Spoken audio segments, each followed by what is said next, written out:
Hello students, good morning. Most welcome to the Rita Das classes. I request all the new viewers to please subscribe my channel. Today I am going to teach you the most important part of the English grammar. The topic is clauses. Clauses has very importance in the English writing section also and in the grammar section also. So it increases the writing skills of the students. In these clauses we have to read what is clauses and the kinds of clauses and about the uses of the clauses. First, what is clauses? A clauses or a clause is a group of words which form a part of a sentence. It has a subject and a predicate. Means a clause is made with group of words, just like a sentence. A sentence is also made with a group of words. A clause is also made with a group of words which form a part of a sentence, and it is a part of a sentence. It has subject and it has a predicate also. One example is given here. He is a man who has much wealth. Here two sentences are there. One sentence is he is a man and second sentence is who has much wealth. Here the clause is who has much wealth. He is a man. Here it is a simple sentence, and who has much wealth is a clause. If you work hard, you are sure to succeed. Here is also two sentences. If you work hard, it is a clause. You are sure to succeed is the main sentence or the simple sentence. Now, first of all, we have to know the kinds of sentences. There are three kinds of sentences.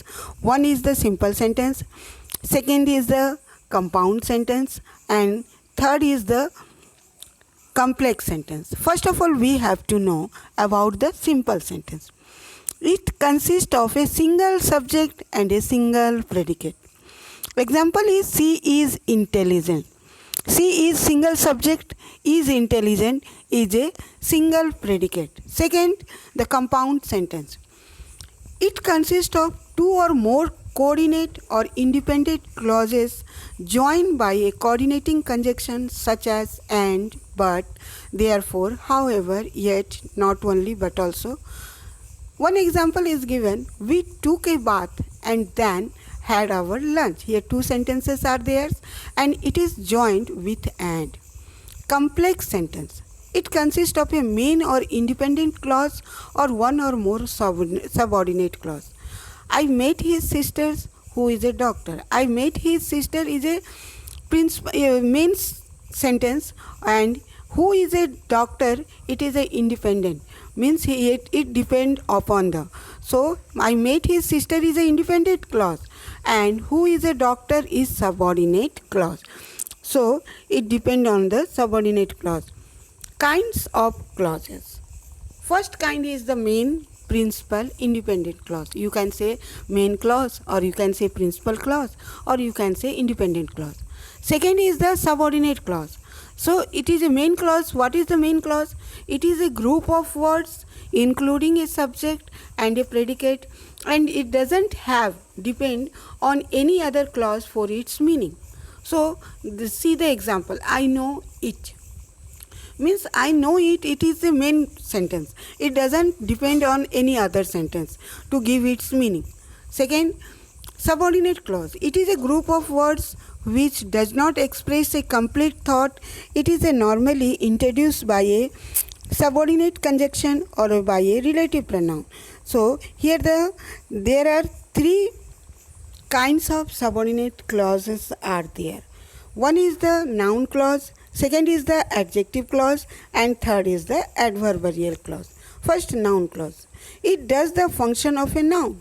I know what you want. Here, what you want is means it tells about the noun. She says that she is happy. That she is happy is a noun clause. Adjective clause. An adjective clause does the work of an adjective. It qualifies a noun or a pronoun.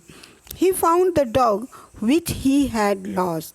So here is the adjective, and adjective after that adverb clause. An adverb clause does the work of an adverb. We will leave as soon as we are ready here. And second, how to find a clause. Noun clause, I know that you will stand first. What means noun clause always answer the question of what. Adjective clause always answer the question of who, which, whose. And this man in the white coat is a doctor. Who. And third, adverb clause answer the question when, where, why, and. Though he worked hard, he felt. Why. Here we have to read the noun clause about what is a noun clause.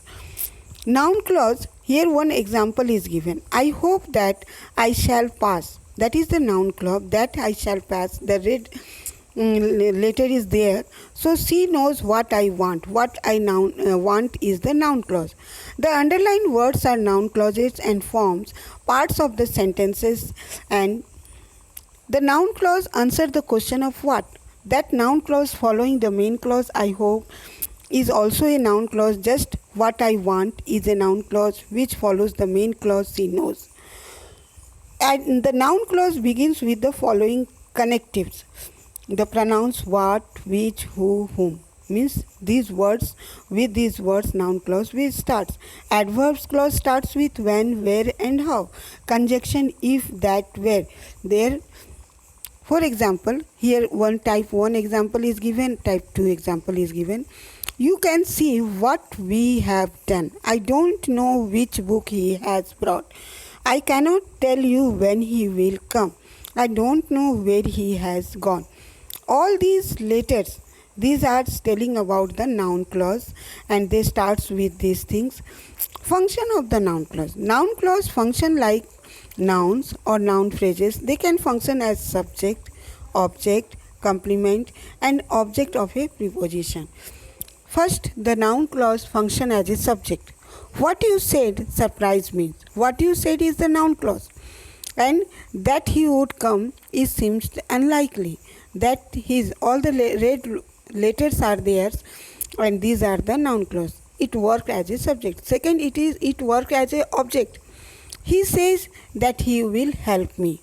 I don't know who gave hint this advice. Here also the red letter is given and it work as a object. I asked him how I can reach that village. How I can reach that village, it is a object. And after that the noun clause work as a complement. Our belief is that he will help us. This is what you are looking for. This is where she works. All these sentences, red letter sentences, are work as a noun. These are the noun clause, but it work as a complement. The object of preposition.